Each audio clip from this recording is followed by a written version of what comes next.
Okay, now because as Kevin Samuel said, stay on code. You know, what makes the fella a man happy?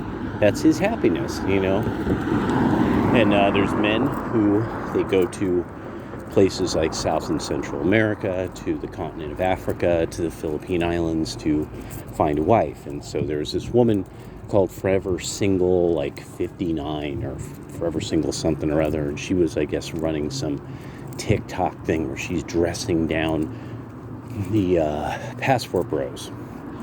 So this whole thing comes up, and this is really where a lot of, and the thing is, you will hear this just as much from Black American women. This was, I believe, an East Coast Ashkenazi Jewish descended woman who was, she was able to brag about the money she makes and all that. You know, the typical kind of stuff. You know, I'm fucking rich. You don't like me because I stand up for myself. You goddamn motherfuckers. So. No, I'm going a little over the top. She wasn't, but she was obviously on some shit, on all the sign language. You know, shaming, insults, guilt, and she couldn't be wrong. She's talking to a guy who that's what he has done, and she's coming at him with all sorts of dumb shit, and it's like, this is one of these guys. Why don't you just ask him what his motivation was?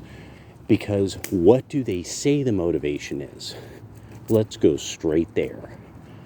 They are uneducated. These women are poor. A man with $50,000 American seems like a really rich man to them. And,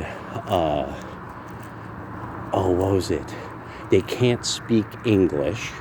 That's another one that these men come over and like wave American dollars around in some village in Mindanao or something, and that's how they're getting their wives. This is fundamentally what people are saying. Now, if you are somebody who is, say, like me, where you're from one of the most diverse cities on the planet, and that you know people who were called Catholics. Before they were called passport bros, they were called a Catholic who married a girl from back home. And that's what I grew up around. And so I just love how these people want to put down this idea of the passport bro by saying the women that you're getting with are these like stupid, ignorant, dirt poor women who can't read. Now, anyone who knows anything about Filipinos knows these kids are always in honors classes. In all my honors classes and AP classes, there are stuff full of Filipino girls. This idea, same thing with African women. African women who can speak English usually can speak English better than Americans because they speak Queen's English, period. The idea, you go to Central and South America, another one, like there's no schools in Central and South America. One of my most beloved relationships, my ex-girlfriend from Nicaragua, was trilingual. She spoke fluent English, fluent Spanish, and then fluent German because her family had put her in German school because the large number of Germans who live in Central and South America. This is why you'll meet people in Central and South America with these names like Rudolfo, because they're German in descent, and they took on an old-fashioned German name.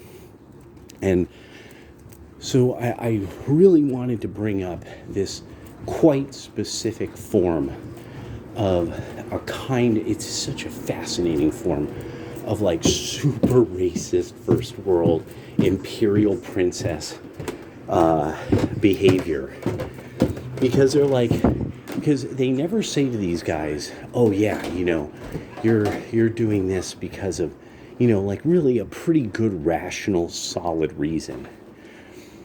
such as, and this is where I really wanted to take this, these women are better socialized than a lot of these American women.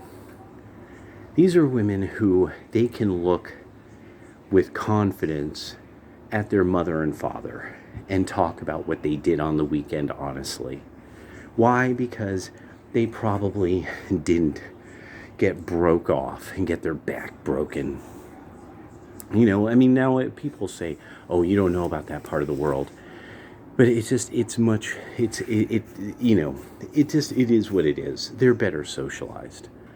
When they meet somebody who they're like, oh, you really want to have like a family, like a full-on family. Like you're not just fucking around.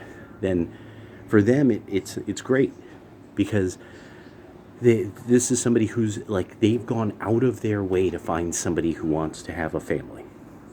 Out of their way, way out of their way. Thousands of miles. There's men who get taken, you know, I've heard about this. But when it comes down to it, these women are angry because they're poorly socialized women. And they should not have a reason to complain. And what's fascinating is when they do complain, the way that they complain is they insult all these women from, and now, and remember, one of the big things is, what did they say? The Philippines, Central and South America. So a big part of this is insulting Catholic girls. That's a big part of it. You know, the continent of Africa. The continent of Africa is where the Catholic Church, I mean, like the Catholic Church is extremely strong on the continent of Africa in comparison to, say, North America. You know, and a person who wants somebody who's gone through a proper catechism and knows what a proper catechism is and understands, like this is a person who understands why you cross yourself 3 times in 3 different places, you know, understands, like, you know, why, when you stand and when you sit during Mass, you know, and that they're going to insist that your children behave correctly. That's another one. No, American women they'll let kids do whatever the fuck they want. And you know it. You know it. That's what you really think. These men don't want their, like, what's it, like Chris Rock said, keep them off the pole. They want to keep their daughters off the pole, no glass slippers. And American women, unfortunately, are facing the fact that most men are like, no, if I marry you and have kids with you, our daughters will be wearing glass slippers, because that's the kind of people you are, American women. And you have to convince men that you would not do that. You won't cut their son's dick off, and the daughter won't end up wrapping herself around a pole for money.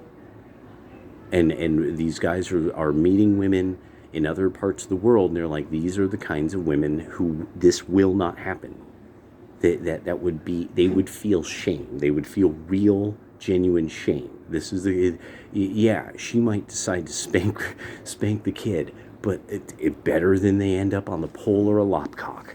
So yeah, straight up.